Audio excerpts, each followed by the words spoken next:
बारे में बहुत बात हो गई और अब थोड़ा सा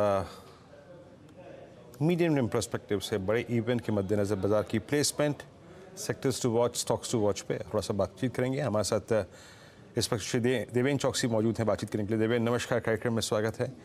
देवेन, ये 2 दिन का price action, I mean consolidation closure to 23,000 है, वो आरबीआई के डिविडेंड पे आउट के बाद एक सब्सटेंशियल, अगर आप देखें जो सरप्राइज बाजार को मिला था उस दिन, एक वर्टिकल राइज था 400 पॉइंट्स का स्विंग निफ्टी में। उसके बाद क्या ऑलमोस्ट जो एक बेस्ट परिस्थिति हो सकती थी 4 जून को, with I think NDA getting clear majority with strong numbers, एक अच्छा बहुमत, क्या 23,000 के प्राइस पे वो ऑलरेडी फैक्टर इन था? इंडेक्स पे उससे बड़ी गुंजाइश थी नहीं अभी फॉर द टाइम में?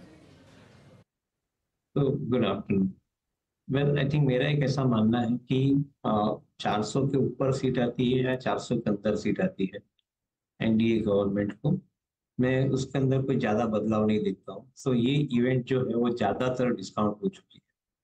दूसरी तरफ देखें तो शायद कोई कारण सर मार्केट के अंदर सेल ऑफ आता है, तो सेल ऑफ के साथ में आई थिंक जो इन्वेस्टर कैश पे बैठे हैं वो कैश के ऊपर मार्केट के अंदर से माल यहाँ से ले सकते हैं।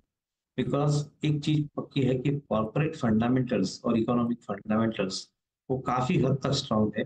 इसका कोई इलेक्शन के आउटकम के साथ में कोई ज्यादा लिंकेज एज ऑफ नाउ नहीं है। तो ये दो चीज को ध्यान में रखते हैं तो ऐसा डेफिनेटली कंक्लूड कर सकते हैं कि मार्केट एक ट्रेडिंग रेंज में रह सकता है। 21,500 निफ्टी का नीचे का स्तर रह सकता है, 24,500 निफ्टी का ऊपर का स्तर रह सकता है। उसके अंदर ये पूरी इवेंट प्ले आउट हो जानी चाहिए, ऐसा मेरा मानना है।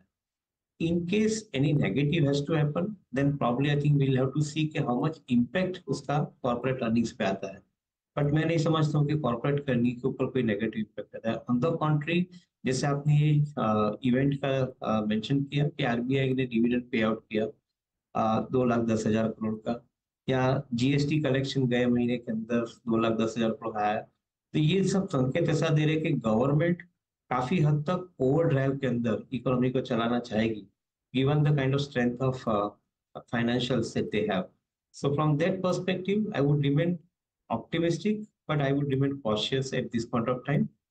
Instead of getting overboard with the euphoria, मैं ऐसा समझता हूँ कि अपॉर्चुनिटी के साथ में ध्यान देना चाहिए, इंडिविजुअल कंपनीज के ऊपर इन्वेस्टमेंट का अप्रोच रख के ध्यान देना चाहिए। अच्छा देवेन, हम जब एक केस रख के बात करें कि एनडीए को पूर्ण बहुमत मिल जाएगा, let's not I mean bet on कि कितना 400 के पार या फिर 400 के नीचे कितना, लेकिन अगर ये सरकार आती है और यही पॉलिसी कंटिन्यू रहती हैं, सरकारी कंपनियां, रेलवे कंपनियां और स्पेशली इस सरकार की जो ऑयल प्राइसिंग पॉलिसी है उसके चलते ये ओएमसीज, अब मैं इसका विषय जिक्र इसलिए यहाँ पे कर रहा हूँ क्योंकि क्रूड 82 की ट्रैजेक्टरी में, 83 की ट्रैजेक्टरी में बहुत बहुत कंफर्टेबली प्लेस्ड है। स्पेशली इन 3-4 बास्केट्स पे आपका व्यू क्या है इस वक्त? एक तो पब्लिक सेक्टर अंडरटेकिंग्स के अंदर आई थिंक एक सबसे बड़ा बदलाव जो आया है वो बदलाव ये है कि government being the largest spender, they are actually I think putting on significant amount of order inflows into public sector companies. तो certainly ये एक सबसे बड़ा बदलाव गिना जाना चाहिए, बिकॉज आई थिंक उसके साथ में आपको एक अर्निंग की विजिबिलिटी ओपन अप हो गई है, मिलती जा रही है। लाइक आप डिफेंस रिलेटेड स्टॉक के जो देखते हैं या रेलवे रिलेटेड स्टॉक्स को देखते हैं, तो उनके अंदर एक चीज सामने आती है, even for that matter I think the energy utility related stocks को देखते हैं, वो कंपनी के अंदर एक चीज बात आती है कि एक तरफ ऑर्डर बुक काफी स्ट्रांग, अगले 3 से 4 साल की एक विजिबिलिटी है ऑर्डर एग्जीक्यूट करने की in most of the cases. दूसरी तरफ देखें तो पहले एक समय ऐसा था कि government own companies they were having slippages on execution, despite of promises I think they would not be able to execute it. Now the government is so agile, even I think that is not a scope for many of the public sector companies. And last but not the least, importantly, पहले government की कंपनियों को शायद margin कम दिया जाता था, as a result of which they were not fully incentivized. Today this government is also giving them the market rate as far as I think their executions are concerned. So all in all put together, it's a perfect chemistry for government companies to perform better in coming times. Maybe I think one important aspect कि यहाँ पे government own companies के अंदर जो managers है उनका आप quick succession के अंदर बदलाव नहीं करते हो और उसको स्टेबिलिटी देते हो पोजीशन के ऊपर, तो शायद अगले समय के अंदर I think this companies can even produce better performance in many of the private sector. So we remain distinctly positive with a careful eye on various activities which are happening around. But I think it is important कि ये समय के अंदर selective companies को valuation के साथ में देखना चाहिए। दूसरे नेगेटिव निकल जाते हैं तो वैल्यूएशन के ऊपर ध्यान देना जरूरी बनता है। यानी गुड वैल्यूएशन और डिस्काउंटेड वैल्यूएशन के ऊपर कंपनीज मिल रही है तो शायद इन्वेस्टमेंट के अंदर डाउनसाइड रिस्क प्रोटेक्टेड है, ऐसा समझ के चलना चाहिए। ओके, ये ओएमसीज पे और सरकारी कंपनियों पे आपका टेक था।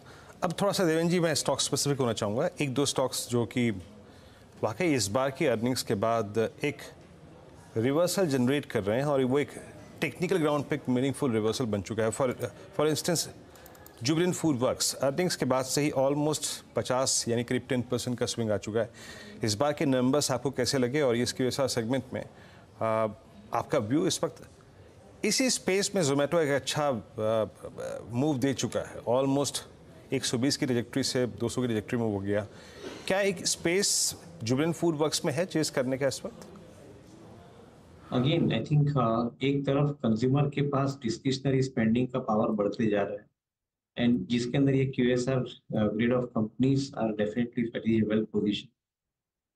दूसरी तरफ देखें तो आई थिंक इनपुट कॉस्ट के दाम कंट्रोल में रहने से मार्जिन प्रोटेक्शन अच्छा मिल रहा है। तो एक तरफ बिजनेस का करीबन 20-30% के रेट से ग्रो होना और even in some cases higher than 20-30%, दूसरी तरफ मार्जिन प्रोटेक्ट होना। So all of them put together is once again working as a favorable chemistry. So yeah, I think is giving this particular space a larger amount of growth and the visibility both from the earning perspective. Whether we are fully justified with the current valuation, my answer is completely yes. That I think the valuations are at this point of time fully justifying whatever the prospects that these companies are holding. करीबन market के अंदर premium valuation के साथ में ये कंपनियां चल रही है, उसके अंदर कोई लंबा घटने का शायद कारण नहीं आ रहा है, but at the same time market के अंदर कोई टेक्निकल कारण से जो फॉल आता है उसके साथ में ये कंपनी को इन्वेस्टमेंट के लिए वापस आपको देखना जरूरी बनता है। So I would keep an careful eye on the subject. If the price gives an opportunity it is worth buying, those businesses are worth buying. Deven, ये मॉनसून का अपडेट आई एम श्योर आपने डिटेल में पढ़ा है। क्या two wheeler side पर आप इस समय ज़्यादा प्ले देखते हैं या फिर अब अपॉर्चुनिटी आएगी वो पूरा ट्रैक्टर प्ले में कुछ मौके ढूंढने का? क्योंकि आपको याद होगा पिछले साल एस्कॉर्ट्स एक लार्जर अंडर परफॉर्मर था। क्या उन स्टॉक्स, उन आइडियाज पर जोर दिया जाए? So Harshada, I think overall economy के अंदर each and every consumer is actually operating well. एक तरफ रिटेल कंज्यूमर है जो टू व्हीलर या स्मॉल कार के साथ में जुड़ा हुआ है, दूसरी तरफ लॉजिस्टिक मैनेजमेंट सिस्टम के माध्यम से देखें तो कमर्शियल व्हीकल का जो कंज्यूमर है वो कंज्यूमर आई थिंक उसके साथ में जुड़ा हुआ है।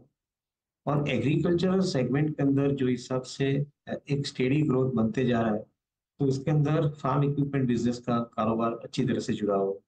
तो if you look at the entire auto space, auto basket, मैं ऐसा समझता हूँ कि overall I think it is a stable basket. It is not one versus another. In fact मेरा ऐसा मानना है कि with the higher amount of income in the hands of the consumer, it is possibly for the first time allowing the complementary way of working in the entire transportation space in the automobile sector. So मेरा ऐसा मानना है कि tractor and farm equipments definitely holds a good ground because of getting good monsoon, because of purchasing power increases for the farmers. But at the same time, I think the consumer के साथ में जो business जुड़ा हुआ है farm output का, तो मैं ऐसा समझता हूँ कि that is also giving larger amount of thrust to this particular space. Okay Devendra ji, बहुत बहुत शुक्रिया आप इस कार्यक्रम में